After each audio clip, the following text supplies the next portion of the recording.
In 10 weeks, 40.7 million Americans have filed jobless claims. That's more claims filed in the previous 178 weeks combined. Think of it this way.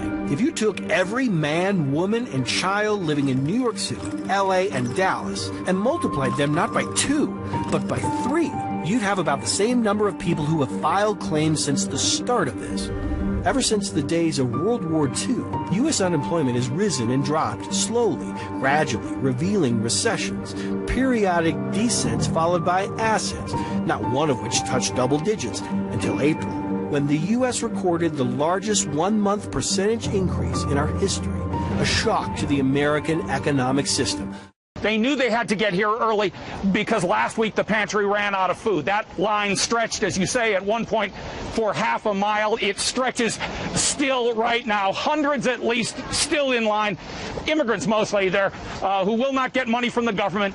Their restaurant and their construction and cleaning jobs have all shut down. If they can't get food for their families here, they may not have food for their families. Bay Area medical teams say hospitals have not been overwhelmed by COVID-19 cases, but they have been surprised by something else, a sharp rise in suicides. The numbers that we've seen are sort of unprecedented. We've never seen numbers like this in such a short period of time. I mean, we've seen a year's worth of suicide attempts in the last 4 weeks. It has shocked even longtime employees. Casey Hansen has worked as a trauma nurse at John Muir Medical Center in Walnut Creek for almost 33 years. What I've seen recently, I've never seen before. I've never seen so much intentional injury. The trauma team here says they are mostly seeing young adults die by suicide. They are worried about the mounting effects of loneliness and job loss as this quarantine continues. The social isolation has a price.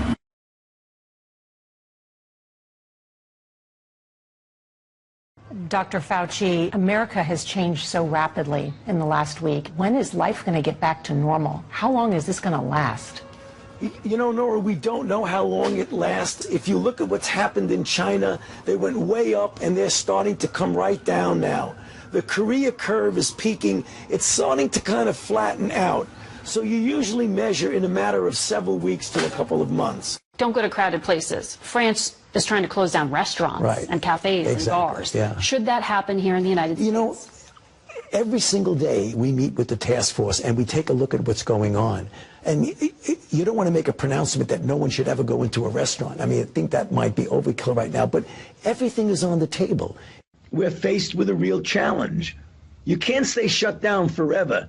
So it's going to have to be a balance between containing the potential resurgence, which we will hopefully have the capability of doing, at the same time as we march forward to some sort of normalization and reopening not only our country, but the rest of the world. Because if you look at what's going on, so many other countries are trying to do the same thing we're trying to do. The question is, we needed to do it prudently and safely in the context of our ability to respond when you do see these bit of resurgences. And a final question. Are you breathing a sigh of relief yet? A sigh of relief? No. I never get ahead of myself. I'll breathe every sigh. You know, as Yogi Berra used to say, it ain't over till it's over. You know, and that's when I'll breathe a sigh of relief, when we're really completely out of this, right? Dr. Anthony Fauci, Director of the National Institute of Allergy and Infectious Diseases, thank you so much for joining me today. It was a pleasure. Good to be with you. Our next expert is Dr. Anthony Fauci. Tony knows what to do. Dr. Anthony S. Fauci. Tony and I. We turn now to Dr. Anthony Fauci. Dr. Anthony Fauci. Dr. Anthony Fauci. Thank you so much, Dr. Fauci. My name is Dr. Tony Fauci. I'm the director of the National Institute of Allergy and Infectious Diseases at NIH. Even celebrities like NBA superstar Steph Curry. Dr. Fauci. Hey, Steph. See Dr. Fauci as the crisis's MVP. Thank you again for you and your entire team protecting all of us. Plenty are grateful. You can join Fauci fan clubs. There's Fauci footwear. even fancy Fauci food. Donuts, in this case. You can buy a Honk for Dr. Fauci yard sign, or you can take a nap on your I Heart Fauci throw pillow. You can ponder whether to go outside while wearing your What Would Fauci Do t-shirt. Or you can stay inside and light your Dr. Fauci prayer candle. And remember Shepard Fairey's famous Obama image? Well, Dr. Fauci inspired others to copy it, giving us a new way to look at hope.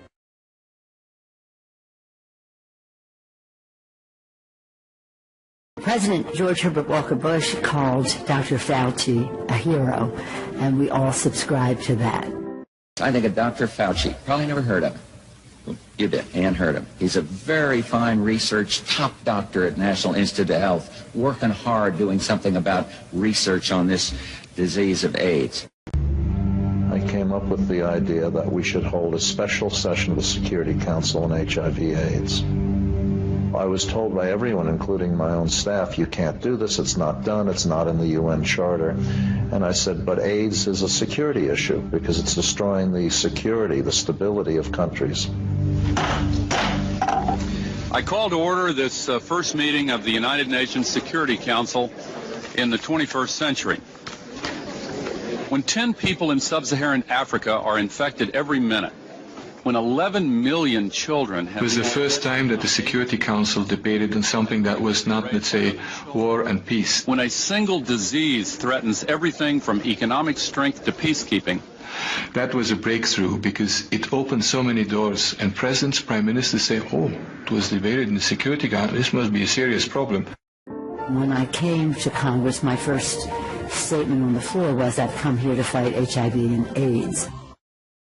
As the president arrived for his State of the Union speech, everyone expected him to issue an ultimatum to Saddam Hussein. They were not prepared for what came first. Today, on the continent of Africa, nearly 30 million people have the AIDS virus. Yet across that continent, only 50,000 AIDS victims, only 50,000, are receiving the medicine they need. I ask the Congress to commit $15 billion over the next 5 years, including nearly $10 billion in new money, to turn the tide against AIDS in the most afflicted nations of Africa and the Caribbean.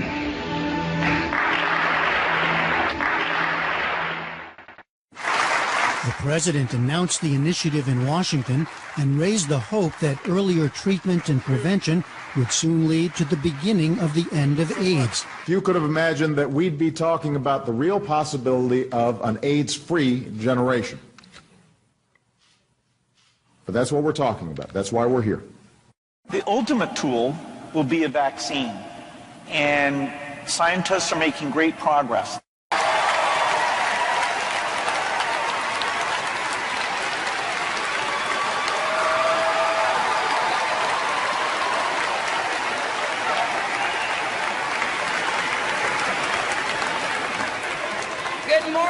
Well, I am here today to make it absolutely clear.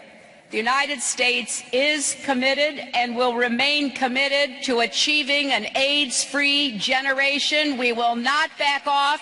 We will not back down. We will fight for the resources necessary to achieve this historic milestone.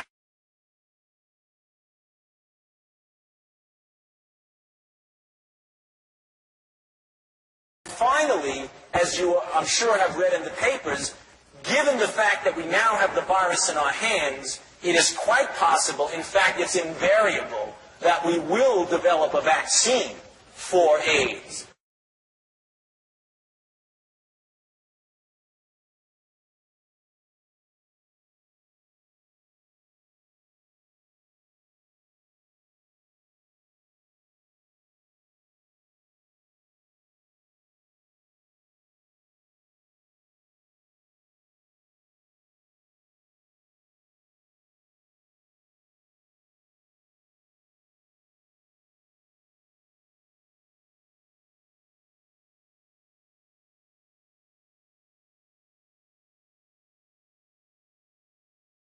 Why do you believe that HIV does cause AIDS? Because that's all the information that I've been given. Because we've never been taught anything different. We have read it, heard it. Because that's what the scientific community has told us. Scientists are supposed to observe, experiment, and reason from what they observe. They're not supposed to grab hold of an idea and cling to it and adjust everything else in their perceptions to fit that idea. I happen to be one now of the few people who was there literally from the very first week that this was recognized as a new disease. Let's talk about HIV. Right. When did people first realize that people were getting HIV and then AIDS? That was in the early 80s, I suppose. But why did it take scientists so long to figure out what was causing HIV and then how to prevent HIV from becoming AIDS? Why did that take so long? Well, I'll answer your first question. We first became aware of it in a report of the MMWR from the CDC on June 4th of 1981, followed by one on July 5th, 1981, of the first cases from Los Angeles and then from New York, San Francisco, and Los Angeles. I don't think at all that it was a long time before we found out what it was. The first cases were recognized, even though it was around probably 10 years before. In the summer of 1981, the virus was discovered in the spring of 1983 and proven to be the cause. Discovered by whom? By Francois Barré-Sinoussi and Luc was the Nobel Prize awarded to people who... Yes, yes. It was discovered by one group in France, but proven definitively to be the cause of AIDS by Bob Gallo here when he was at the NIH. Did they both win the Nobel?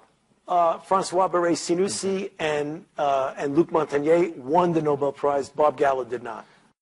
Good afternoon, ladies and gentlemen.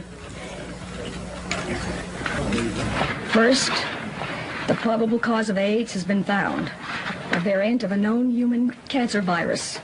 Second, not only has the agent been identified, but a new process has been developed to mass produce this virus. Thirdly, with discovery of both the virus and this new process, we now have a blood test for AIDS. With the blood test, we can identify AIDS victims with essentially 100% certainty. You know, it was a political proclamation of scientific truth.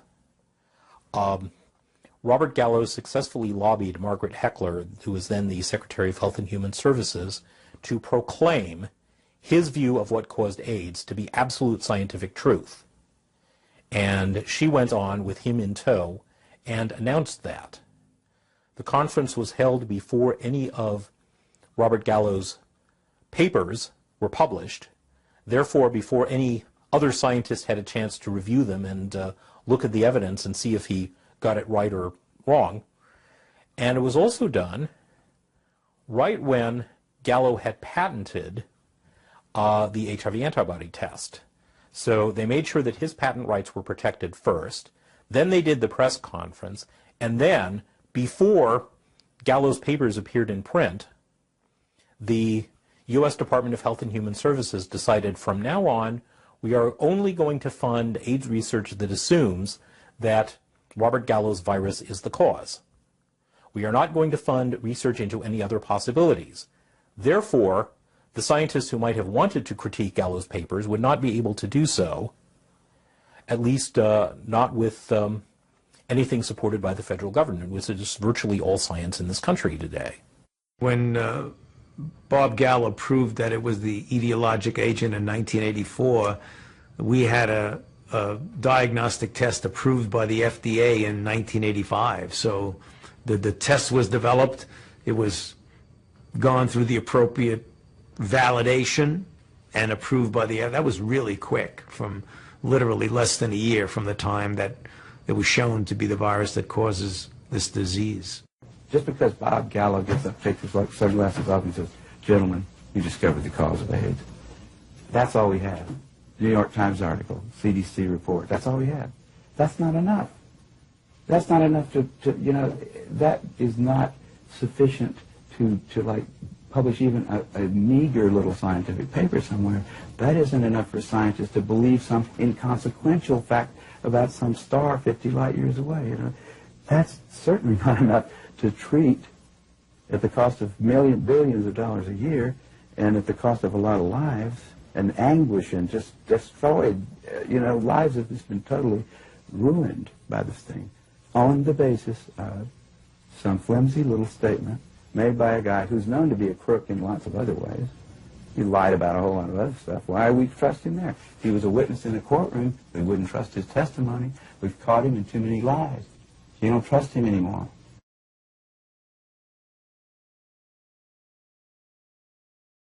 At the University of California in Berkeley, Duesberg became a world-renowned retrovirologist in the cancer program and the first man to map the genetic structure of retroviruses like HIV back in 1970. His honors include membership in the National Academy of Sciences due to his discovery of cancer-causing genes. Having researched retroviruses for over 30 years, some have called him the world's foremost expert in retrovirology. Dr. Duesberg was somewhat skeptical of Gallo's AIDS virus announcement. I wasn't madly impressed by it, because what else would you expect from a person like Gallo, who had studied retroviruses all his life, that he would say retrovirus is causing AIDS? That seemed to be the first coincidence that made me wonder whether that was an authentic claim, or going to be an authentic claim. But I would say it was not a surprise that he would say that. He said it before, that it would cause leukemia or things like Alzheimer's disease, neurological diseases, and it failed. So I was not too impressed that this was going to be a winner now, and it would have been for the first time that a retrovirus would have been pinned down as a cause of a human disease, or even a disease in wild animals. For 18 months, Peter Duesberg studied every scientific publication on HIV and AIDS he could get a hold of.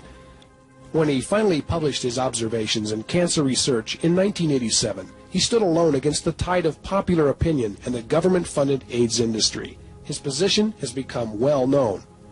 He argues that HIV is not causing AIDS. It's a harmless passenger virus that has lived in humans for centuries without causing diseases. He believes AIDS is the result of other non-infectious factors like drug use.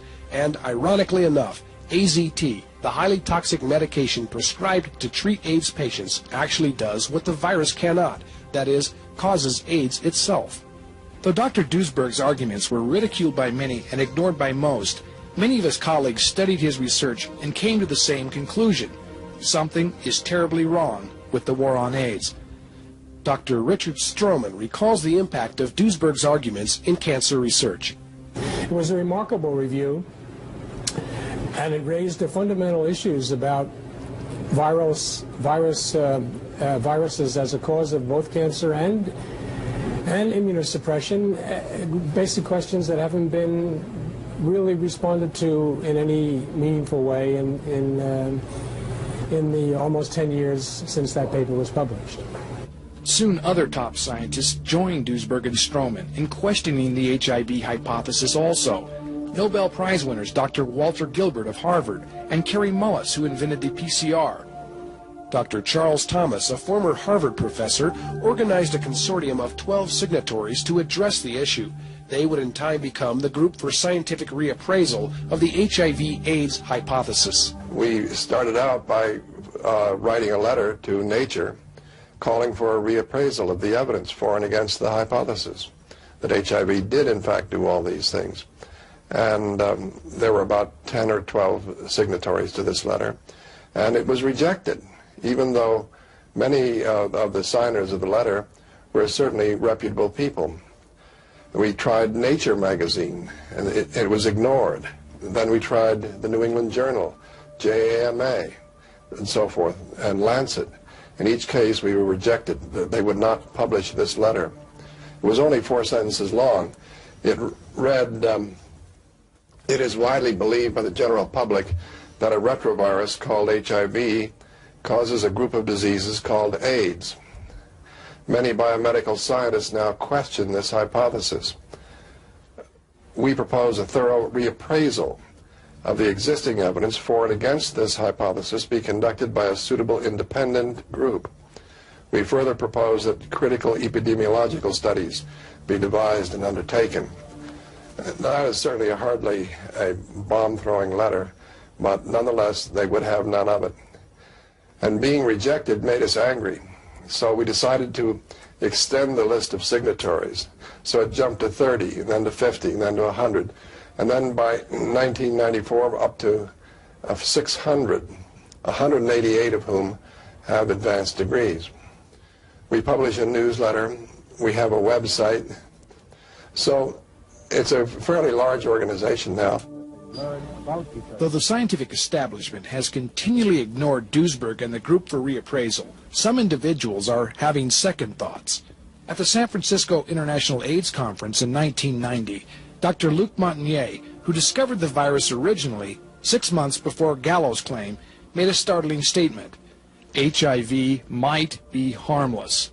Against his own interest, Montagnier's statement should have been earth-shaking, but the conventioneers paid it little attention and went right on talking about new antiviral drug treatments.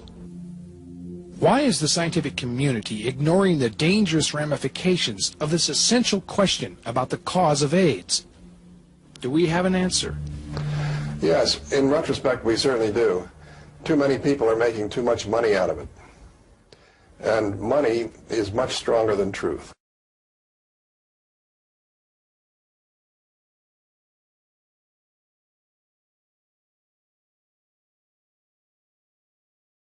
When I was looking at this data with our team the other night, it was reminiscent of 34 years ago in 1986 when we were struggling for drugs for HIV, and we had nothing. And there was a lot of anecdotal reports about things that maybe they worked, maybe not. People were taking different kinds of drugs. And we did the first randomized placebo-controlled trial with AZT, which turned out to give an effect that was modest. In 1987, the war on AIDS took another drastic turn for the worse. AZT, a toxic chemotherapy deemed too poisonous for cancer treatment, was approved to treat symptomatic and asymptomatic HIV patients in an attempt to kill the virus that causes AIDS. AZT is a DNA chain terminator, a poison designed to randomly destroy the DNA synthesis of reproducing cells. It was initially developed to treat leukemia victims, but after animal testing, the FDA determined that it was too toxic for use in human beings and banned it. But in 1987, when the AIDS scare hit its height, the FDA was pressured into approving the drug for use for the first time in human beings, even for people who were healthy and showed no sign of AIDS. AZT is highly mutagenic, meaning that it destroys the genes in cells and has been shown to cause cancer in rodents. It targets the bone marrow, where B lymphocyte blood cells are being made.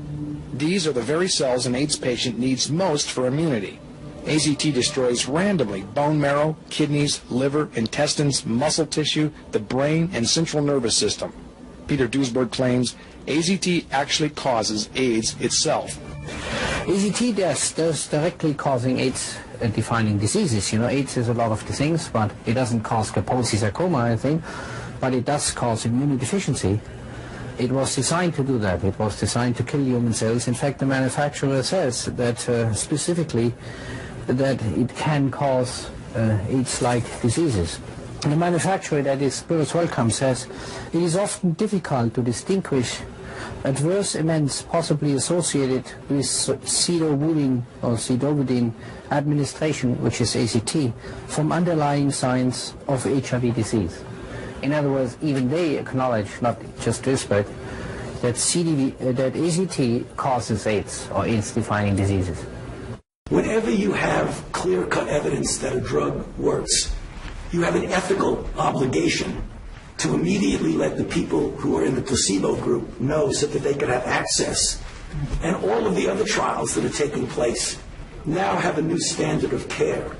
So we would have normally waited several days until the data gets further, dot the I and cross the T. But the data are not going to change. Some of the numbers may change a little, but the conclusion will not change. In his book, Poison by Prescription, journalist John Lawrenson explains how AZT tests conducted by the FDA and Burroughs Wellcome, the manufacturer, were scientifically sloppy and outright fraudulent. During the experiments, patients taking AZT became anemic, suffered low white blood cell counts accompanied by vomiting. Over half had to have blood transfusions. 20% were transfused several times. Despite a warning by FDA toxicology analyst Harvey Chernoff that AZT not be approved The FDA was pressured by AIDS activist organizations to lift the ban, and hundreds of thousands of people began taking AZT, even though AZT cannot cure AIDS and is only supposed to slow down the progression. The mortality rate trended towards being better in the sense of less deaths in the remdesivir group. 8% versus 11% in the placebo group. It has not yet reached statistical significance, but the data needs to be further analyzed. The logic behind AZT treatment is flawed, even if one believes HIV causes AIDS, because HIV only infects about 1 T cell in 1,000. 999 healthy T cells must die to kill the 1 cell that is infected, and this can only happen early on before HIV becomes dormant and is still making DNA. Yet AIDS patients are given AZT for months, on into years, randomly destroying DNA in all parts of the body. AZT is expensive and costs between $8,000 and $12,000 a year, most of which is paid for directly or indirectly by the taxpayer. Burroughs Wellcome, now Glaxo Wellcome, the manufacturer, has generated sales over $1 billion a year with AZT. Because of rules allowed by the FDA, a bottle of AZT that costs about $5 to make can be sold for over $500 as a prescription, and much of this markup is being subsidized by the taxpayer. The treatment causes a very similar condition we would expect from an AIDS patient. That's why nobody noticed that there was something wrong with the treatment. I remember in 1992, after I first tested positive, I became involved in an organization called Women at Risk. There were 11 of us at the time on the board and involved in the group. All of us except 3 were on the medications. In the year and a half that I was involved with Women at Risk, every single woman in that organization on the drugs died. Every single one, except the 3 of us who weren't taking them.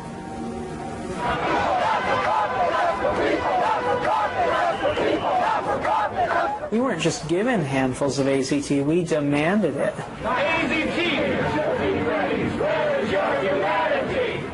We considered the FDA not giving us these things as being anti-gay instead of being responsible. And so we went and we lobbied and we pushed for all these things, and we didn't think clearly about what it was we were asking for. It's like that saying, be careful what you ask for, it may come to pass.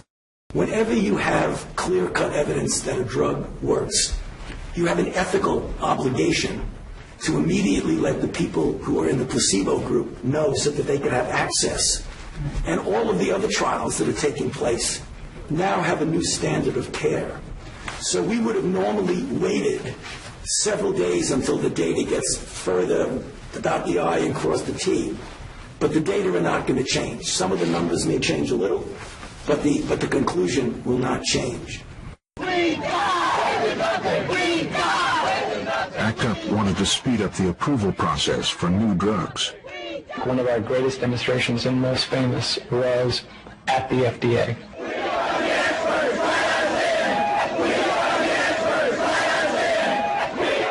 And it was over 1,000 demonstrators, almost all people with HIV,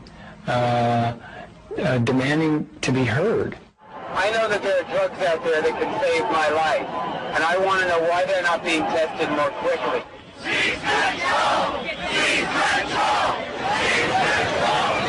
I began to get beyond the rhetoric and the theater of the demonstrations and to really listen to what it is that they were saying. So I invited a group of them up to my conference room, and we spent a couple of hours talking about their concerns. And again, it just confirmed in my own mind that most of their concerns were really quite valid. So to explain this for people that might be new to this particular kind of fraud, here's how it works. You create a fake activist group to push an agenda seemingly on behalf of society or an oppressed minority, when in fact you're controlling that group for your own purposes. Now, does that mean that everybody who was ever a member of ACT UP or ever went to a demonstration was in on it, in on the game? And the answer is no, because part of the game of creating these fake groups is also to attract legitimate people, mislead them, and weaponize them. And that's exactly what the drug companies did with ACT UP. Now, the question is, were they playing Tony Fauci, or was Tony Fauci playing along? Let's take a close look at an in-depth narrative he gave about his experience with ACT UP. Watch his body language, and you tell me. Very early on in the course of this pandemic, the activists were making extremely good points about the uniqueness of this, the need to do more, the need to be less rigid in our regulatory approaches towards the approval and testing of new drugs, and the rigidity and lack of flexibility in how we design clinical trials, all of which were the classical way to approach drug development, therapeutic developments, clinical trials, and FDA approval. They wanted to get our attention, so they would do it in a very theatrical way, and they scared a lot, because for the most part, the scientific community and the regulatory community are conservative. And I say conservative, I don't mean conservative in an ideological, political way, but conservative in their approach towards science. It's nice that people are interested who are not scientists, but leave them out of it and lets us scientists make the decision. So they didn't pay much attention to the activists. I, for one reason or other, began reading intensively what they were writing, and even though when they were demonstrating and closing down Wall Street and invading St. Patrick's Cathedral and doing things like that, looking very eccentric and scary to some people, I try to phase that out and just listen to what they said and read what they wrote, and they were making perfect sense. So since I was always out there as a government official, they equated me, my face, my name, with the federal government. So they began to demonstrate against the NIH. And right here on our campus, they, came in, invaded the campus, smoked bombs, wanting to get arrested. And I made probably the best decision in my interaction with community, is that I agreed with what they were saying. We weren't just given handfuls of AZT, we demanded it. We didn't think clearly about what it was we were asking for. It's like that saying, be careful what you ask for, it may come to pass. The Wellcome Foundation, UK manufacturer of AZT, saw its shares spiral upwards. AZT was to be the new wonder drug. Then, in 1989, after further trials were terminated early in the United States because results looked promising, it was announced that AZT could be used not only on people with AIDS diseases, but in a much larger group, with HIV and low immune cell counts, but no other symptoms. Wellcome's shares soared to new heights, adding £1.4 billion to the company's UK stock market value in one day. Before a drug is licensed for use, it normally has to undergo animal toxicity studies and clinical trials in humans. No long-term animal studies were completed when AZT was licensed. The clinical studies in humans called Phase 2, which led to the licensing of AZT, were financed by Wellcome. They were presented as complying with the only reliable scientific test for a drug, double-blind studies, and published in the New England Journal of Medicine in July 1987. The study fell apart. I mean, it bombed in so many ways. I showed the article I wrote on it to my colleagues in survey research, and they were absolutely struck down. They could not believe the levels of incompetence that were there at all different levels, including things that are purely mechanical, but like the ability to design an appropriate questionnaire form. But yes, of course, a drug which is supposed to be given for the rest of somebody's life, if you have something tested for only a few weeks, you have a very poor idea of, what to expect from it.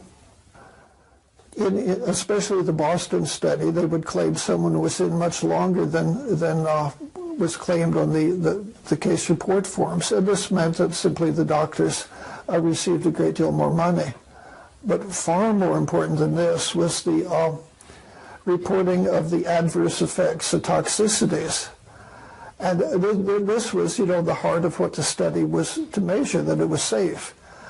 And there were many of their patients would have died from the toxicities of AZT if they had not been given emergency blood transfusions. This is serious adverse effect. It means literally that they would have died from the poison. And yet the case report forms, which showed up eventually as official data, they would report no adverse effects. I mean, this is a type of dishonesty. It's hard to go any further than that. Well, the most outrageous case, I forget which one it was, but it was someone who had already been taking AZT, which a few people could. You know, they wanted the new miracle drug, and they were able to get it before it was approved for marketing. And he was entered as a patient in the placebo group. Even though he was still taking AZT, he dropped out almost immediately, but continued to take AZT, and then he died. And they called him a death in the placebo group. I mean, it's hard to cheat any more than that. Of those who were given AZT, they all suffered really severe side effects. Side effect is misleading, toxicities. But a number of them would very definitely have died from anemia, which in the review of animal studies, AZT causes anemia in every species of animal that's ever been studied, including human beings. But they would have died if they had not been given emergency blood transfusions. And yet, according to the official data, the case report forms, these people had no adverse, reactions. The one single most unforgivable thing, there was cheating. There's no reason to believe that Boston, one of 12 centers, was the only one in which cheating took place. It's very likely that the same cheating, maybe even worse, took place in all 11 others. It's just that Boston happened to get an honest investigative team that did their work. Many of the others were going to be investigated thoroughly, and then they said, oh, we just don't have time, so we don't know. But to me, the single worst thing is that they deliberately used data they knew were false. That's the one single thing that can never be forgiven. And we did the first randomized placebo-controlled trial with AZT, which turned out to give an effect that was modest. From scientific meetings, from these conferences, from my personal contacts with people in the field, I can tell you that I've found no evidence anywhere that people live longer, better lives who take these anti-HIV drugs, these protease inhibitors, either alone or in cocktails, as compared to a similar group of HIV-positive people who do not take these drugs. So I do not know where the evidence is for the claims that you see in the New York Times or in CNN or wherever you see it, that people are living longer, better lives as a consequence of taking these drugs. There's two types of antiviral drugs. One is the AZT-style drug, also known as nucleoside analogs. What these drugs do essentially is they just kill cells. The other type of antiviral drug, these are the protease inhibitors, and what they do is they interfere with the activities of an enzyme called protease. Some viruses have proteases, but so do healthy human cells. Either style of drug, you give it to a human, and you either kill or harm healthy cells. The results of the early AZT trial on people with full-blown AIDS appeared to be so convincing that the drug was given a new fast-track approval by the United States Food and Drug Administration before any long-term toxicity trials in animals had been completed. These new regulations specifically will have special criteria that would apply to immediately life-threatening conditions, recognizing that such patients are willing to accept the greater risk than that which normally would be the case. The Wellcome Foundation, UK manufacturer of AZT, saw its shares spiral upwards. AZT was to be the new wonder drug.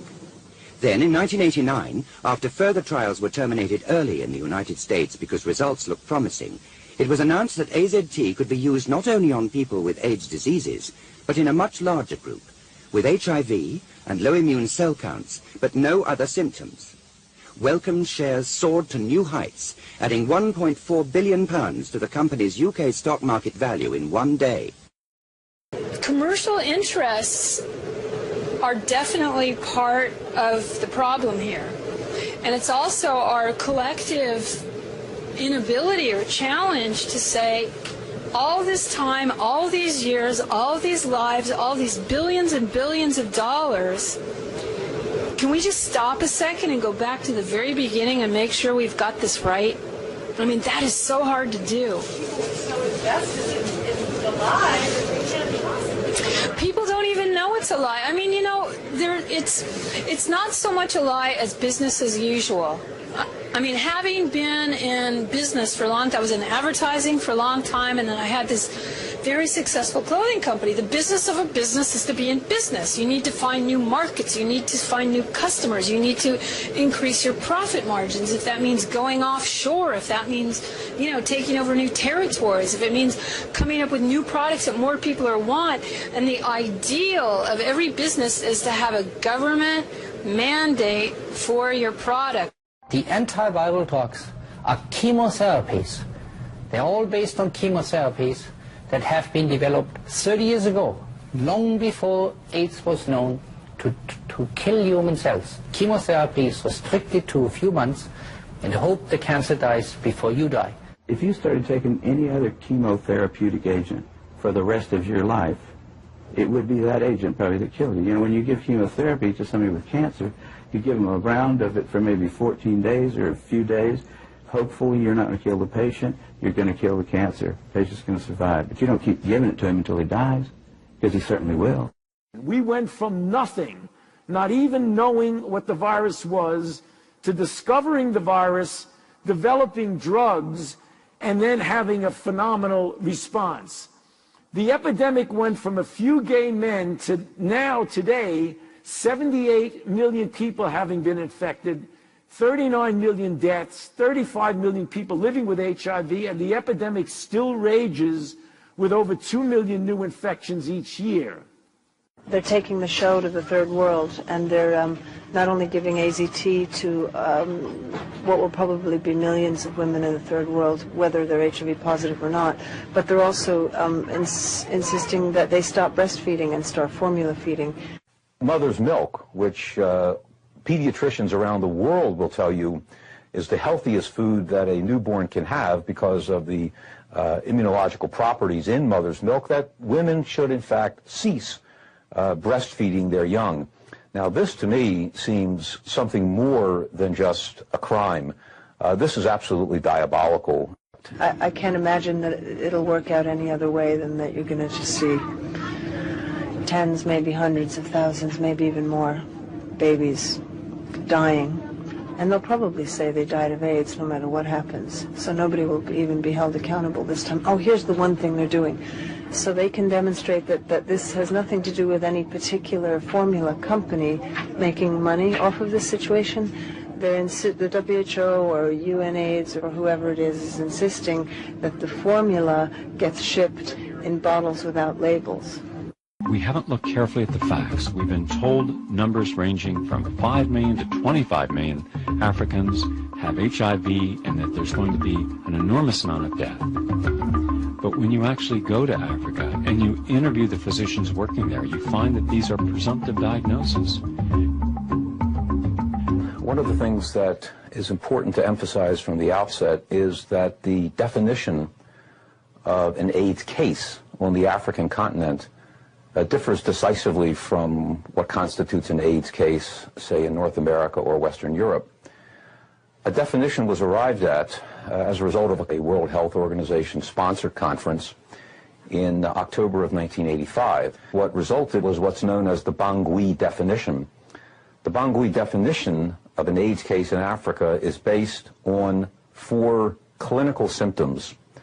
The clinical symptoms are a high fever, a persistent cough, loose stools for 30 days, and a 10% loss of body weight over a 2-month period. By that definition, a Western researcher like myself has had AIDS. But having gotten on a plane and flown back to California, I'm not considered, of course, an AIDS case. So I think it's important to keep that in mind whenever one looks at the data, the epidemiological data, about what exactly we're counting when it comes to AIDS. The epidemic went from a few gay men to now, today, 78 million people having been infected, 39 million deaths, 35 million people living with HIV, and the epidemic still rages with over 2 million new infections each year. So this is a list of the drugs that have been developed for HIV, and it's extraordinary that I went from 1981 through the middle of the 1990s taking care of people without adequate therapy. And then as the years went by from 1987 through the mid-90s, we developed these 30 drugs, and this I consider one of the most important transformative discoveries in biological sciences.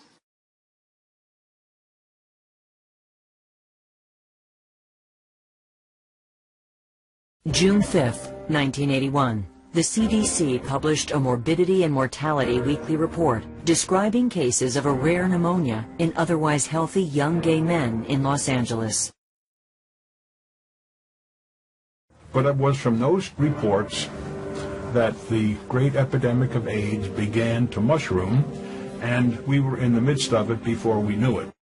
It was the first MMWR from the CDC in the summer of 1981, reporting curiously 5 gay men from Los Angeles who were otherwise felt to be healthy, who developed pneumocystis pneumonia, which is only seen in profoundly immunodeficient patients. This is ground zero. The AIDS ward is closed now, but for all the progress, Tony is still haunted by the ones he couldn't save. And as a physician, that's the scorecard. And the scorecard was really, really bad for years. You paid a price. Yeah. Personally? Yeah. So I was heading towards a career in classic infectious disease, and then this particular publication landed on my desk in June of 1981.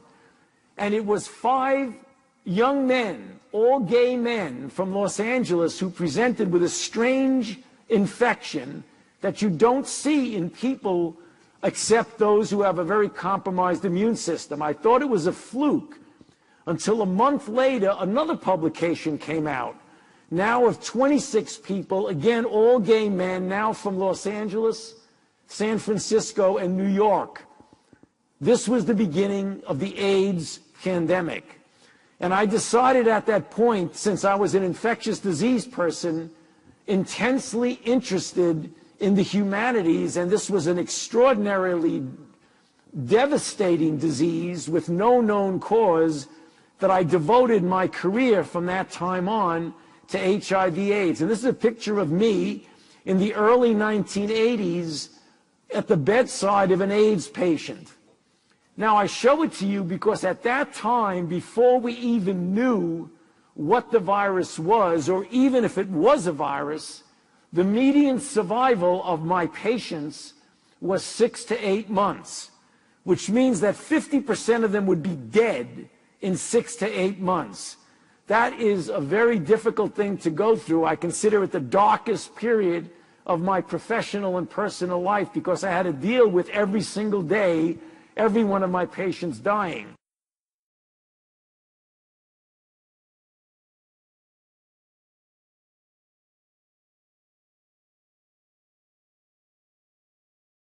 The very first AIDS cases were 5 gay men diagnosed in Los Angeles in 1981 by a doctor named Michael Gottlieb. And what linked them was that they were all in what was called the fast lane gay lifestyle. They were doing a lot of recreational drugs. They were taking many different drugs at the same time, combining drugs much more than was the pattern for straight drug users. They also partied a lot, they went to bars, they went to clubs, they went to bathhouses, they met a lot of men, they had a lot of anonymous sexual contacts, and as a result, they were exposed to a lot of the classic sexually transmitted diseases like syphilis and gonorrhea. And because they were getting those diseases, they were also frequently going to doctors and getting antibiotic prescriptions to treat those. All of that created a situation where a handful of gay men were burning the candle at both ends and putting a blowtorch to the middle. And it's no wonder that after a while their immune systems started to collapse and they started getting sick in these unusual ways that previously had only been seen in older people whose immune systems had deteriorated from age. I would watch my friends stay up all night at the baths doing speed and then take a downer, and then in the middle of the day in the afternoon they'd be under the covers twitching. I consciously tried to deal with drugs in a saner way than most of my friends did. There was a ton of poppers. They were everywhere. You would walk into a gay bar, and on the dance floor, it was not unusual to see every probably third person holding a little bottle up to their nose, and you could just smell it everywhere. There's a drug called amyl nitrate. It was developed in the 1850s and 60s. Came in ampules, and they became known as poppers because you'd pop them when you open these ampules up to sniff them when you had coronary artery disease. The first AIDS cases, for example, that Mike Gottlieb reported were all 5 gay men. They were young. They all used poppers. Poppers, something you walk around huffing all night. I mean, it says flammable, fatal if swallowed on the side of the bottle. You're walking around huffing it all night long. Why? Gives you a great rush. Poppers was a sex drug. They were in every gay bathhouse, every bar, every porno bookstore across the nation. Poppers were visible on the dance floor in the discos. At the end of an evening, the bartender would announce last call for alcohol, last call for poppers. They became a mainstay of the gay social scene in the late 1970s, were commonly used by large numbers of people in gay clubs and in the bathhouses, and their risk is that they're actually chemically quite similar to drugs given when doctors want to suppress the immune system, i.e. to transplant patients. The chemistry is rather similar, so it's not at all surprising that people who took these drugs quite often would develop immune suppression. The scene is shown in a bathhouse in San Francisco, but it's actually based on a visit that Bill Darrow, one of our research sociologists, and I made to the club baths here in Atlanta. And we were particularly interested in learning more about poppers, nitrite inhalants. So we showed up wearing our government blue blazers. We were the only ones wearing clothes, so we were fairly obvious. And we sat at a little card table and said, "Excuse me, can I talk to you?" And the men were actually incredibly cooperative. They were happy to talk about what they were doing, and particularly about these inhalants. These inhalants actually could be bought in the bathhouse in these bottles with names on them, like Locker Room, which is very appropriate because these things smell like sweat socks. But they could also be bought in these more mysterious-looking brown bottles in gay bookstores and bars, and they were being used to enhance gay sex. So we thought, well, what's in this stuff? Is it possible it's a contaminant that's causing immunodeficiency? So we bought some. I don't know how we put it on our government credit cards. We brought them back to CDC. The environmental health laboratories analyzed them and just found what we thought they had in them, which were butyl, isobutyl, and amyl nitrite. In the 1970s, I remember reading articles in the San Francisco Chronicle, particularly warning gay people about the dangers of poppers. I was quite young. I wasn't out yet. This was the first time I ever heard of poppers being used sexually. In fact, I think it was the first time I heard of them at all. That there were, major front-page articles in the San Francisco Chronicle serving a city famous for having a large gay community, saying, wait a minute, these things are highly dangerous. They had certain medical uses. They were an emergency drug. They weren't designed to be used every night, and they could do serious damage to your body. Though there are no government-funded studies that examine the long-term effects of drug use in this war on AIDS, the medical literature is full of cases of AIDS-like symptoms among drug addicts. Since 1909, we've observed the horrendous effects of heroin, morphine, speed, cocaine, and other injected drugs on the immune system. Today, thousands of American junkies who are not infected with HIV are losing the same CD4 T cells and getting the same diseases as AIDS patients. How has the war on AIDS addressed this issue? We've passed out clean needles and told addicts to avoid getting HIV. But one drug that was available legally, nitrite inhalants, commonly known as poppers, are used extensively. Poppers are believed to be the direct cause of Kaposi sarcoma, a rare form of skin cancer that afflicts the nose, throat, lungs, and skin. Kaposi sarcoma has been an indicator disease of AIDS, but it is often found in gay men who are not infected with HIV. In a study published by Toby Eisenstein, rodents showed a mediated dose response in immune suppression after being exposed to nitrites found in poppers. Oh, I think that's very revealing. It showed that NO, nitric oxide radical, is terribly immunosuppressive. But interestingly enough, all of the literature on NO, and I follow it rather carefully by computer, never mentions amyl or butyl nitrite, never mentions the word poppers. It's as almost these two worlds are living side by side, but they are not talking to each other.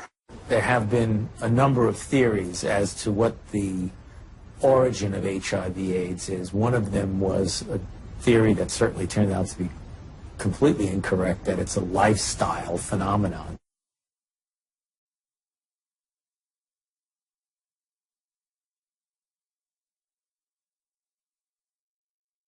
For a while in the 1970s, the main financial supports of the gay press were bar ads and popper ads. That if you were a gay publisher in the 70s and you got a contract from enough of the national poppers makers, you could keep your paper in business. That, it was in that era what the 976 phone sex lines were in the 1980s and what AIDS drugs had been in the 1990s. The big national account that you wanted for your gay paper in order to have a stable revenue stream and stay in business. The popper manufacturers had become such an enormous economic powerhouse in the gay community that they were making enormous amounts of money themselves, manufacturing and selling poppers, and they were spending a lot of advertising money in the gay press and keeping the gay media in business. So obviously the poppers manufacturers had a vested interest in making sure their product was not blamed for AIDS. The gay media had a vested interest in making sure that poppers were not blamed for AIDS, and therefore the coverage in the gay media skewed away from poppers and other similar risk factors and towards the viral hypothesis.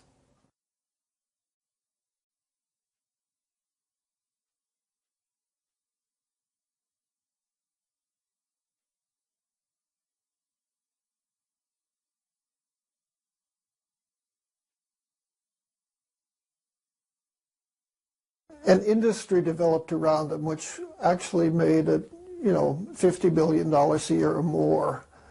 I discovered there was a very extensive medical literature on the volatile nitrites. They are very, very bad indeed for the health. In fact, I should probably describe what they do, the toxicities. The simplest thing is that they're very powerful oxidizing agents, which is bad. Poppers cause severe anemia, in fact, several types of anemia. And secondly, poppers are powerfully mutagenic, meaning that they cause cellular changes. And this is bad news because substances that are mutagenic are almost also carcinogenic. So at any rate, Hank Wilson and I tried to get the word out to gay men. We had a hard time because gay publications were all running, every issue, a dozen ads for poppers. This was a large part of their revenue. And there were only, a few gay publications that would even print a letter from Hank or me, let alone an article. There were none of the early AIDS cases who had not used poppers. But I've done my own independent research, which I describe in the AIDS War. One of my informants, Artie Filson, who was very, very active and outgoing in the People with AIDS Coalition, claimed that he had interviewed several hundred gay men with AIDS, and he said that virtually all of them had been heavy users of drugs. He said without a single exception, they had all been poppers users.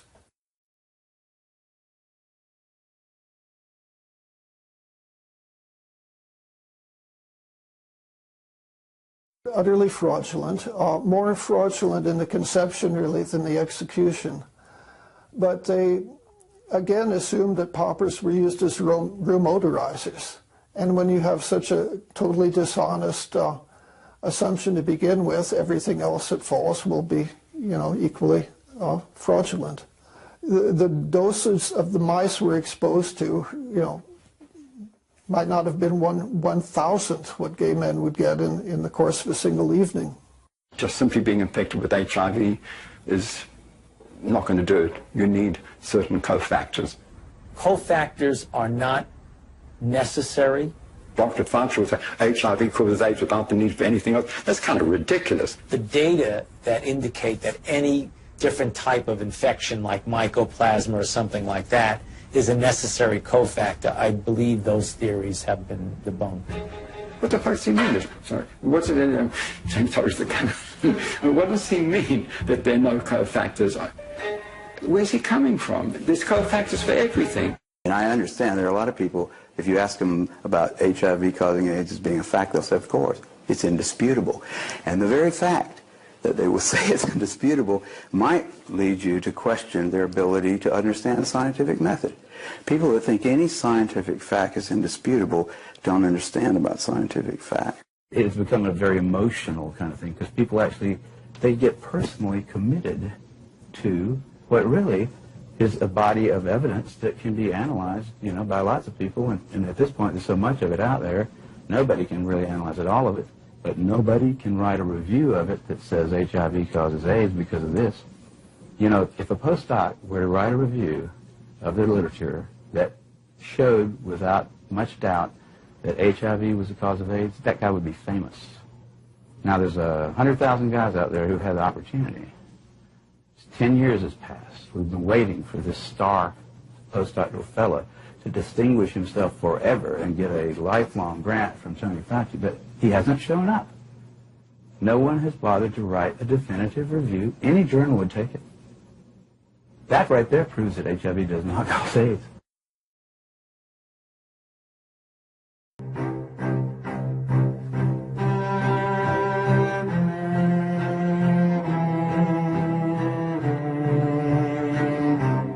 Let's talk for a moment about testing. What are your thoughts on someone going out and getting a quote-unquote AIDS test? Really, when we say it's an AIDS test, that's a misnomer. It's not a test for AIDS at all. And surprisingly, something that it took me a long time to figure out, it's not even a test for HIV. The test is for antibodies that are supposed to be antibodies to HIV, but they're not. It's a test for non-specific antibodies that may or may not have anything to do with HIV. A very heavily referenced review article on the validity of the HIV tests had more or less concluded that they had never been validated. At the time, I didn't quite realize that one of the implications in this article was that HIV itself had never properly been isolated. It was so difficult to isolate and obtain that was the reason why the HIV test had never been validated, because to validate a diagnostic test according to the classical decent standards, you need to show that patients who test positive with your antibody kit have got the virus in them, and patients who don't test positive are free of the virus. Broadly, that would be how you would establish its validity. And that had never been done, because you can't find this virus in AIDS patients or in HIV positive patients. HIV, first of all, nobody's ever found it in a human being. Think of it.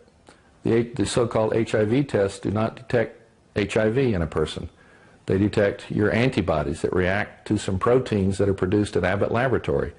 They do not find HIV in the person. They find a person's functioning immune system that could react against HIV if it were there. Millions of people take tests that are referred to as HIV tests. However, the idea that there is a laboratory test that can determine whether or not a person is infected with the virus is simply an illusion. The FDA has never approved a test kit that claims to be used for the purpose of diagnosing HIV infection. The ultimate test that the establishment offers is what's called a co-culture technique, where you take a sample of the individual's blood cells, white blood cells. You cannot find HIV now in this sample. All you have are these blood cells.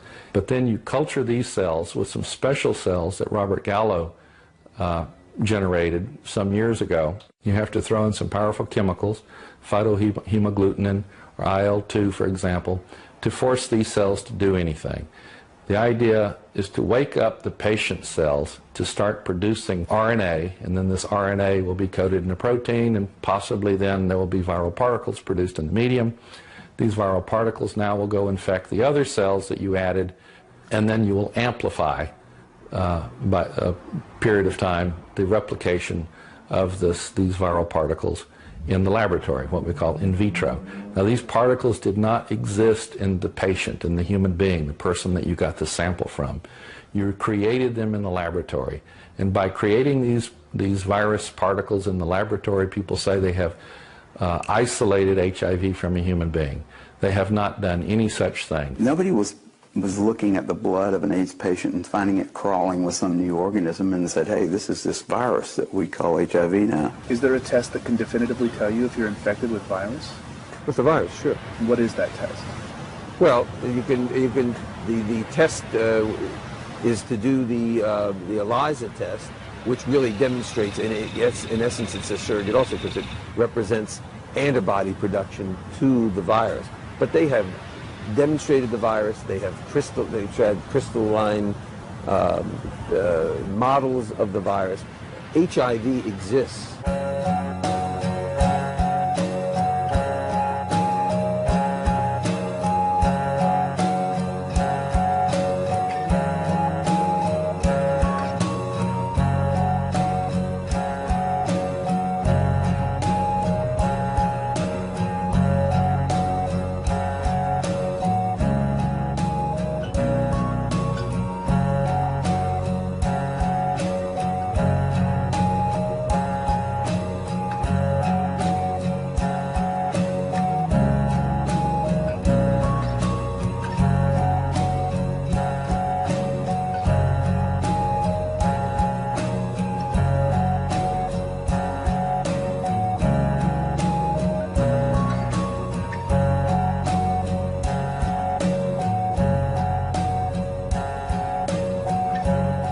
I don't recommend people ever getting tested. The reason is I don't know what the tests mean, and I think no one else knows what the tests mean. I've never seen any evidence that what these tests purport to show, they're actually showing, namely the presence of a virus, the presence of an exogenous virus. I really would like to see the electron microscopic data of this, and apparently there is none. There is none where you've done a rigorous isolation protocol. The test is for antibodies that are supposed to be antibodies to HIV, but they're not. It's a test for non-specific antibodies that may or may not have anything to do with HIV. So it's not at all like we're being told, and it's really, when you think about it, if you're told that testing is responsible, it's a pretty irresponsible test to be taking. In the gay community, everybody tests all the time. Everybody around me was taking HIV tests. It's a responsible thing to do. It's sort of a gay rite of passage to regularly get tested. You know, and consequently many people around me tested positive.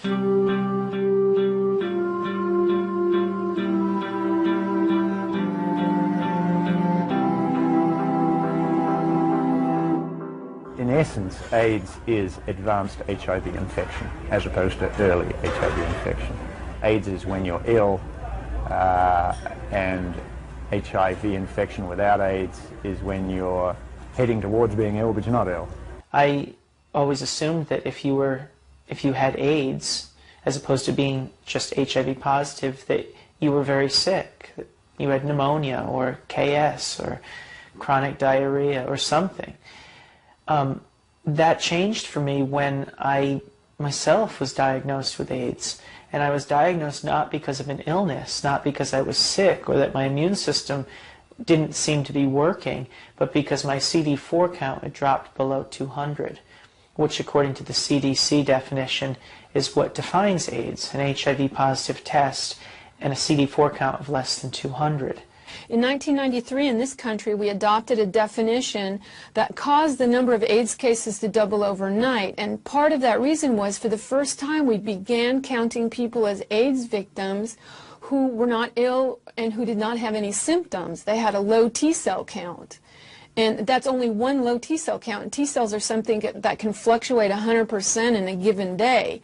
So based on a low T-cell count, that year, the number of AIDS cases doubled overnight, and with that definition, there have been 182,000 Americans who are not ill, diagnosed with AIDS, who would not have AIDS if they moved to Canada, because in Canada, they don't recognize that T-cell definition as a criteria for having an AIDS diagnosis. Most people consider it blasphemous when you point out that AIDS is not a disease, it's a syndrome, it's a collection of diseases, and those diseases get called AIDS if they occur in a patient that the doctor somehow concludes is HIV positive.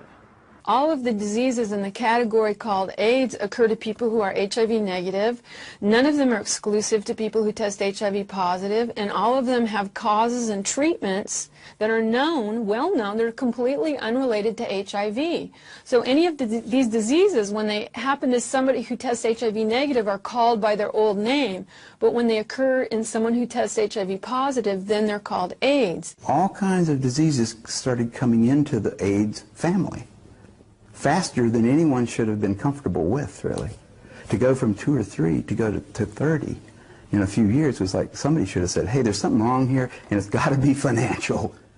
Things don't happen that fast in science. You don't suddenly notice that one new organism is causing every problem. I mean, it was a bizarre thing that happened. It really was. It didn't really have any precedence in terms of medicine before that, unless perhaps you could think of the possession by the devil stuff, right? You see, once you're possessed by the devil, anything that happens to you or anything you do is got to do with that, right? So it makes it easier for you to get tuberculosis, and it makes it easier for you to get uterine cancer. It makes it easier for you to get Candida albicans. And so all those things can now be called AIDS. Now, why would anybody do that? And why would any reasonable doctor start lumping together various symptoms into one pile and think all this is caused by HIV? We have a test, but it's not a test for AIDS, and it's called an HIV test, but it's not a test for HIV, and we have a series of problems that we are calling AIDS, but that doesn't elevate AIDS into a disease. I don't know if you read magazines lately, there's a lot of ads for pharmaceutical drugs lately. These pharmaceutical companies are marketing more and more direct to consumers and encouraging you to ask your doctor for the remedy of the day. And I noticed that there's a lot of these syndromes popping up, like a social anxiety disorder or SAD. I mean, you can make a syndrome out of anything you want, basically, and then find medicines to sell to make people better from it. And AIDS is not that, ludicrously simple, but it is, in a sense, just as constructed. It's a construct. It's a category of other problems, some of which were occurring in greater numbers in a very small subset of people here in the U.S. and other parts of the world, that became, due to the social political climate with regard to sex, death, homosexuality, and drug use, it became elevated into this medical phenomenon that has become untouchable and sacred almost. There's the saying that if you knew how what sausages are made of, most people would hesitate to sort of eat them because they and wouldn't like what's in it. And if you knew how HIV/AIDS numbers are cooked or made up, you would use them with extreme caution. In late December of 2007, I read about new legislation passed in New Jersey calling for the mandatory testing of pregnant women or newborn infants should the mother's status be unknown. HIV mandatory testing, to me, is a no-brainer. I'm very much opposed to the concept of mandatory testing of any population because the tests are scientifically shown to be unreliable and inaccurate. You have no reason to fear this bill. And my hope is that eventually this will become a federal law so that every woman in this country could be tested. But HIV testing isn't an absolutely precise science. When I confronted my doctor about that, she said, we're way past Western blot now. We have the viral load test. That when you get the package insert for the viral load test, it says, if you test positive, you are considered confirmed infected with HIV. But at the bottom of the page, in fine print, it states a person should have additional testing. It does not allow you to tell a single person on this planet that they are HIV positive. And it's a scandal that this test continues to be used. So again, I'm asking, where's the test? Where's the test that can confirm a diagnosis of HIV infection? And I can't find one. In light of all this scientific uncertainty, I asked Dr. Fauci for evidence linking HIV to immune deficiency disease. When you put the combined findings of the initial characterization as a distinct retrovirus isolated by Montagnier and his group, together with Gallo linking the virus to being the cause of AIDS, and they put those things together, and that's how we have a confirmation of the causative agent of AIDS, namely HIV. Still unclear about the evidence for HIV's existence, I decided the best way to verify it would be to actually see it. I asked Dr. Hans Gelderblum, a world-renowned electron microscopist, if he thought there was any reason to question Dr. Montagnier's published images. I've seen these publications, stamp-sized images. It's a nuisance. It's a nuisance. You do not really see much. When we saw that photo, we said, suggestive, but not convincing. Dr. Gallo, 1 year later, published photographs he claimed to be of HIV. Were his any better? These pictures were not so impressive. They were not much better than Montagnier's images. It's one thing to look like, and another thing is to be a virus. In 2002, I stumbled across an article by Valander Turner and Andrew McIntyre of the Perth Group in Australia, and it questioned whether there's ever even been found a virus. I became consumed with researching this. I could read from morning till night every day, and every link to another link, and I would email to these people and say, where's the test? I want to know. Am I dying? Am I contagious? And they weren't even very kind. They were just like, read our articles again. How many times do we have to tell you? So where does all this lead? Well, to recap, what we've seen is that back in the 80s and 90s and even through the present day, this idea of testing people for AIDS was a fraud. What it really was an HIV test, and that turned out to be a fraud too, because you really can't test reliably for HIV. So what does that mean? Does that matter? Does that affect anybody? Well, it sure does. Millions of people were given positive HIV tests and were told that they were going to die from AIDS. And then they were terrorized into taking first AZT, which is a very toxic drug. It is a mutagen, it is a carcinogen, it kills cells, and it killed a lot of people. And then Fauci and friends got more sophisticated, and they lowered the AZT dose, and they mixed it with a whole bunch of other toxic drugs, and they called it a cocktail. And then they went out and decided, hey, we're going to test the world. We're going to test pregnant women to make sure they're not carrying the virus. Not that they were sick, not that they had any symptoms, but they wanted to see, are they carrying the virus?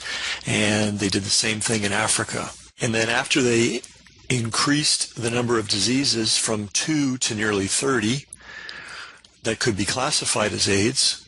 And after they started a global testing program of, quote, vulnerable populations, which just coincidentally happened to be people not in a position to defend themselves easily, they started to find AIDS everywhere, including in Africa, but including in the United States.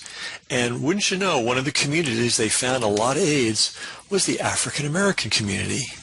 And they tested a lot of women, and they found a lot of HIV positive women. And they decided, well, let's go forward and see what Dr. Fauci decided to do. We're at NIH today to talk to Dr. Tony Fauci about the Mississippi baby. Doctor, can you tell us about the announcement that was made this week?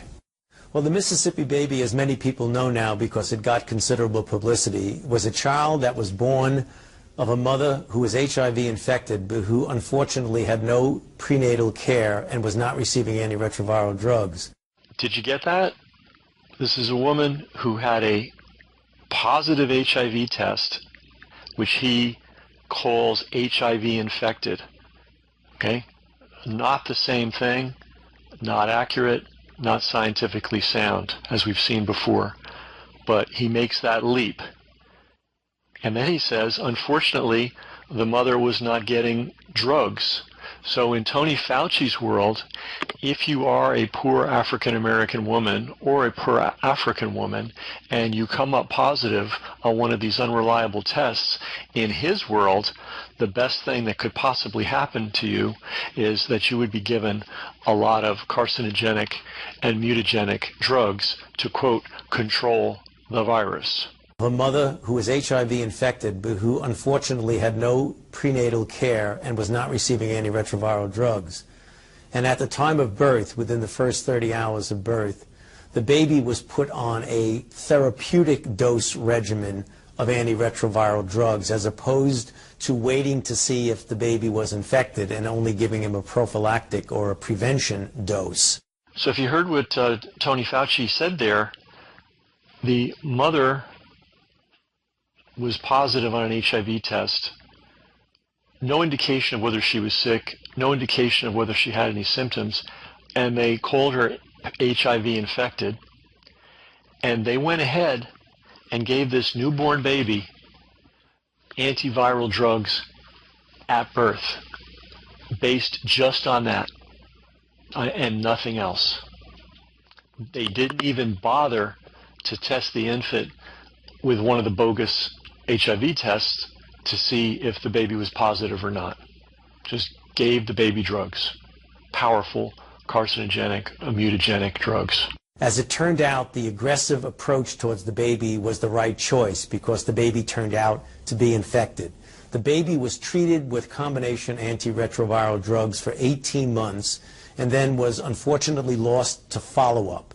And over that period of time, the baby was not receiving any antiretroviral drugs. And when the baby returned to clinic, which was 5 months later, the physicians examined the baby and found to their surprise that there was no detectable virus at all. You know, speechless, right? Without, you know, based on a unreliable test, based on no symptoms, based on nothing, and then not even testing the infant, they decided to put the infant on antiviral drugs. And they considered that a good thing to do. And then luckily, temporarily at least, the child escaped the clutches of these maniacs for a period of several months. And when they retested the infant had no HIV in that particular test. And we already know how unreliable and nonsensical all those tests are. And Fauci expresses surprise. Now, there's a lot of twists and turns in this case, and it just goes on and on and on. And Fauci keeps twisting it and twisting it and twisting it until he proves what he wants to prove, which is it's a good idea to do these kinds of things. It's a good idea to use an unreliable test on pregnant women, and if they come up with a positive reading, to put them on antivirals. And then when their infants are born, no need to test them, and you don't even need to have a pretense of testing them, just put them on antivirals too. So this is what's going on in the United States right now. This is what's going on in Africa. Millions of people if their numbers are correct, I mean, they may be taking a lot of the money and just stealing it. We don't know what these people are doing, but we do know that a definite number of actual real people are being subjected to this horror. All right? And why does this matter? Well, there's a deadly virus floating around, and clearly Tony Fauci is in charge of how the media is going to talk about it, and we're being told we all need to be tested for it. We're not told whether these tests are reliable or unreliable or not. It is strange that there's multiple different kinds of tests.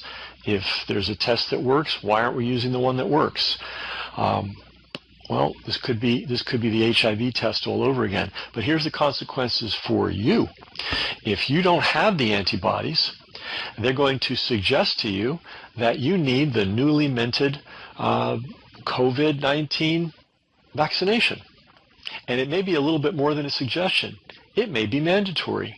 Or if you decline to get it, you may find yourself facing some significant restrictions. Like maybe you won't be able to get on an airplane. Maybe you won't be able to leave and or return to the country. It may seem extreme. Well, here's Bill Gates, Tony Fauci's best buddy, telling you how he'd like it to be. Trade-off, you just mentioned obviously the economic pain. What do you think the right balance is between the trade-off of protecting people's lives and the economic hit? I mean, do you see a situation where the global economy could be virtually at a standstill for a year or even more?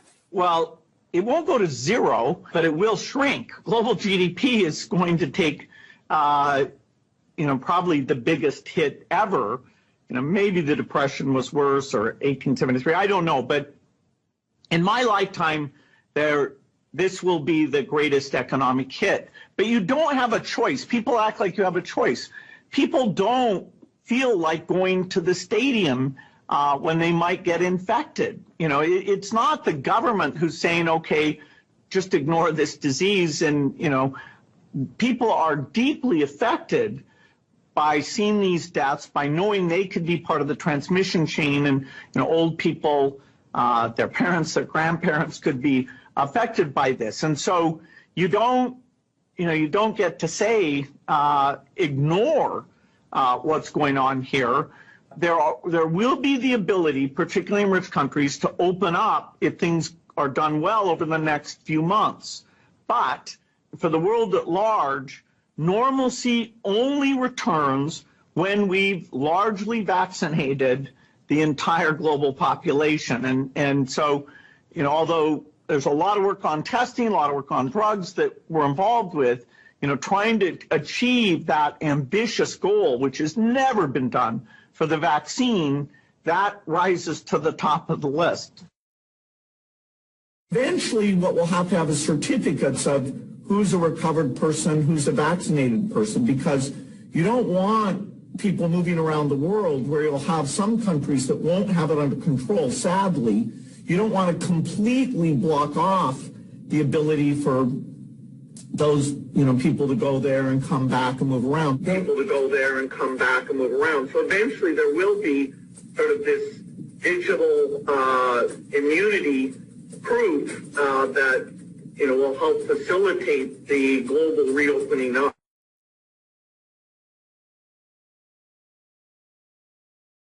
AIDS is a chronic, long-term breakdown of the immune system that can be caused by multiple factors, generally more than one of them operating within any particular person with AIDS or with what has been described as AIDS. And at the top of that in the West would be recreational drug use, also pharmaceutical drug use, repeated infections, including infections with diseases that are genuinely sexually transmitted, repeated antibiotic treatments for these, a lifestyle that involves a lot of partying, lack of nutrition, and in the less developed world, AIDS is primarily a disease of malnutrition, starvation, and the endemic infections that have been part of those environments for years. Looking back, over 25 years, I think I'm probably the longest-running AIDS dissident. You know, I began in earnest, well, actually in about 1981, but, you know, in earnest in 1983. And my first major AIDS article was in 1985. So I was, you know, 2 years ahead of Duesberg. In the early days, the very early AIDS cases were really quite sick. And there were very good reasons why they were sick, mostly drugs, but not entirely. Some, you know, had been born sick. But then at a certain point, when that sort of AIDS had virtually ceased to exist, there became a new type of AIDS. They expanded the definition, and also they began giving the anti-HIV drugs to people who were, in fact, not even sick, but merely positive on the HIV tests. And in that case, of course, I mean, when they finally became sick enough from the AIDS drugs, then they were called AIDS patients. I would simply have to say that my main concern is the gay men who have been murdered. I don't think murder is too strong a word to use when you have a drug like ACT and all of the nucleoside analogs that followed, you know, more or less on its coattail, approved on the basis of fraudulent research, and where, as you know, Joseph Sonneman said, ACT is incompatible with life. Well, if it's incompatible with life, it's a poison. And if it's a poison that kills people, in contexts like that, it's murder. What do you know, John? What would you guess for the number of people who were really sickened and killed who had no presenting illnesses, just a positive test for the proteins, for the antibodies that were supposed to be specific to HIV? How many people were we killing with this drug?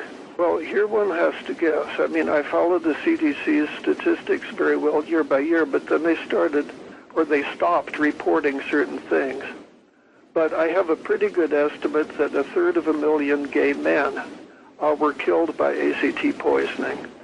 And I have a table I created, it's on my website somewhere. Wow. I would say, I don't even know now. They stopped reporting AIDS deaths by year, which made it impossible to track certain things. Yeah, I noticed that also, that the statistics, especially around 1997, was a big year where the next year, all of a sudden, they removed all the good stuff out of the reports. All that really they concentrate now on is how many cases there are in each city, in each state, which I guess is purely for funding purposes. Well, I think it's deliberate. I don't think they want tracking to be done on their statistics. Well, if you take a look at their own statistics, now, you take a look at those 1983, 84, 85, 86, 87, really, we're talking a relative handful in a country of then 250 million, 260, 270 million people, maybe 10,000 people. It really wasn't until the late 80s when AZT came along that we really saw, even by their own figures, the number of deaths attributed to AIDS going up. That was at the point that this chemotherapy for life, this harsh drug, AZT, was being introduced. The epidemic went from a few gay men to now, today, 78 million people having been infected, 39 million deaths, 35 million people living with HIV, and the epidemic still rages with over 2 million new infections each year. So this is a list of the drugs that have been developed for HIV, and it's extraordinary that I went from 1981 through the middle of the 1990s taking care of people without adequate therapy. And then as the years went by, from 1987 through the mid-90s, we developed these 30 drugs, and this I consider one of the most important transformative discoveries in biological sciences.